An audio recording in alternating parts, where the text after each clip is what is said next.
How's the hospitality been since you guys It's arrived? been awesome. You know, that's the one thing about the Sun Bowl. It's the second time I've been here.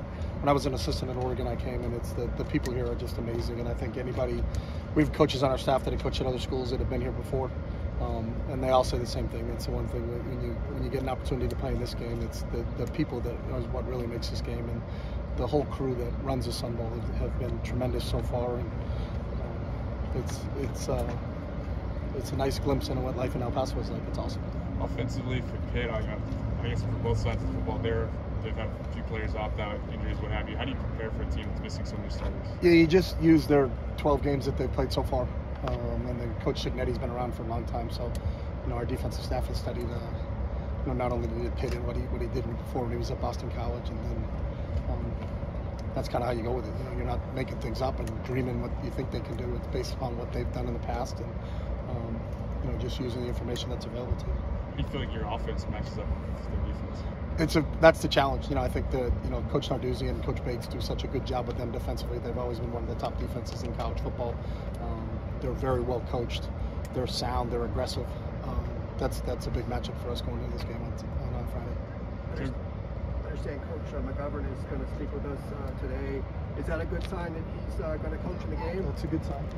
Okay, what does it mean to have Coach McGovern back? It's good. Billy's been back in the office for a little bit here, but to get him back out of the field, back out of the players, on that same line, the fact that Dorian and all these guys are here, is that a good sign that they're going to play on?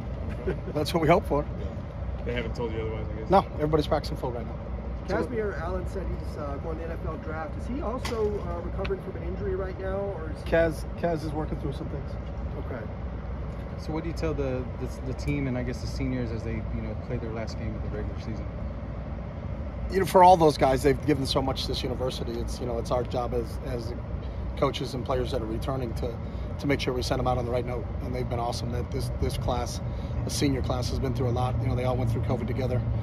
Have been some of the great leaders of this team. So, we all are excited to get one more game of football to play, and can't wait to play it. What was your favorite? You here in 07 versus South Florida? Just what was your favorite part about the trip? Winning. I think that's the favorite part of every bowl game. I think that's the reason you go to a bowl game. Obviously, the hospitality and everything is fantastic, but you still can't lose sight on what the most important thing is, and that's to play, your last game. And just as I said earlier, to send your seniors out on the right note. So the Jeff Schwartzes of that team and the Finucci Tapus and kids like that were our senior football players on that squad. To send that 2017 out for the victory was what it was all about. Hopefully, you don't have to play your fifth-string quarterback. We did back then. That was one of the things. That wasn't an opt-out there. We had a lot of injuries. We were down to it, but Justin Roper did a great job. And it helped that he had Jonathan Stewart in the backfield with him. So I think Jay Stu ran for 250 or something in that game. So we kept the ball on the ground, but Justin did a great job. Threw 4 touchdowns, I think, in the game. So I don't know if that's still the Sun Bowl record, but it was a good performance by everybody in that game. This is your last game with Dorian. Obviously, he's established himself as one of the top quarterbacks in the country. But as you think about your 5 years together, what's made you want to stick with him through so many highs and lows, particularly early in his career? Because he was always our best quarterback from the jump. Him and Wilton battled, and then Wilton got hurt. So Dorian did a great job, and Wilton was injured, and then Dorian got hurt, Wilton came back in, and then after that, it's always been an open competition from the beginning, but Dorian's always been the best quarterback we've had. What will you miss the most about Dorian? His competitiveness. You watch, I don't know if there's anybody that's as competitive when you watch him play, the way he throws his body around. His combination of competitive and his toughness, I think, is kind of unmatched. And so to see him battle through things and to watch him, when the trainers say that, I don't know how much he's practiced this week and he's full on Monday, is what he's all about. He's just as tough as they come and as competitive as they come. Stephen Blaylock's the other guy who's been here since day one. What has he done to help elevate the program? Blay's been an unbelievable leader on the defensive side of the ball. I put him and Mo Austin in the same boat. Mo's been here for a long time too. The two of those guys are safeties in the back end and kind of keep everything together back there. But through their work ethic and what they do every day, you talk about guys that play week in, week out, just showing up every single day, the way they train, the way they practice, the way they take the meetings.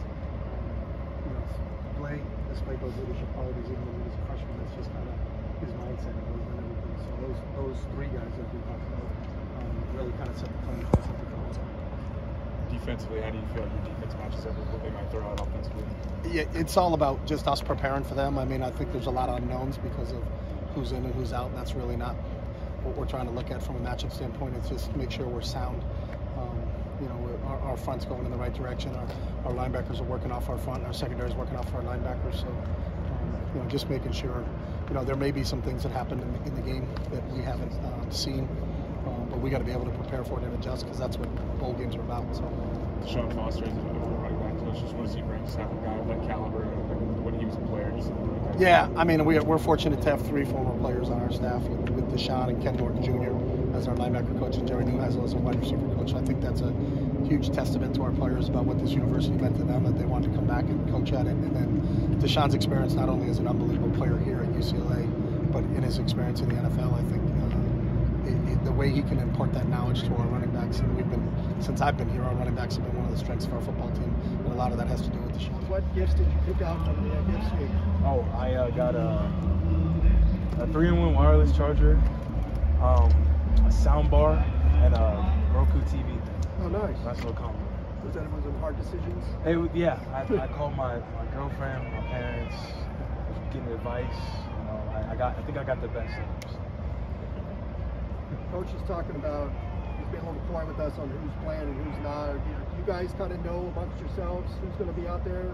I mean, we just got everybody practicing. We're just decided to go out and play a good game. With everybody, you got everybody out there practicing. Does that give you if they're out there practicing 2 days before the game, 3 days before the game, are you just confident playing them? Everybody's going to be ready to play. Whoever goes up there on the game day will be, but we're just decided to go out and have the opportunity to play another game. How's the experience been since you guys landed yesterday? Yeah, just insane hospitality from everybody. It was really cool getting off the bus, seeing the crowd waiting for us when we got here. I mean, being able to go everywhere, starting playing all up and down the West Coast, and now we're out here in Texas. It's a great opportunity, and it's been such a welcoming environment here. Is your dad going to be here? No, so flights are getting canceled everywhere. So my parents and my brother were going to be coming out, but they were only able to reschedule. So my mom and my brother will be here. Oh. Preparing for Pitt, this day and age, there's a lot of opt-outs. They've got some injuries, some transfers. How do you prepare for a team that maybe won't look like what they looked like in their last regular season game? I think the biggest strength of Pitt is that they have a lot of positional versatility. They're a well-coached team and a well-coached defense. And the thing is, they have a lot of people, regardless of the opt-outs, they have a wealth of experience, and a lot of people have played a lot of snaps. So they're going to come out just as tough as they were before. We're going to be able to play a lot of great players, so it's a great opportunity for us.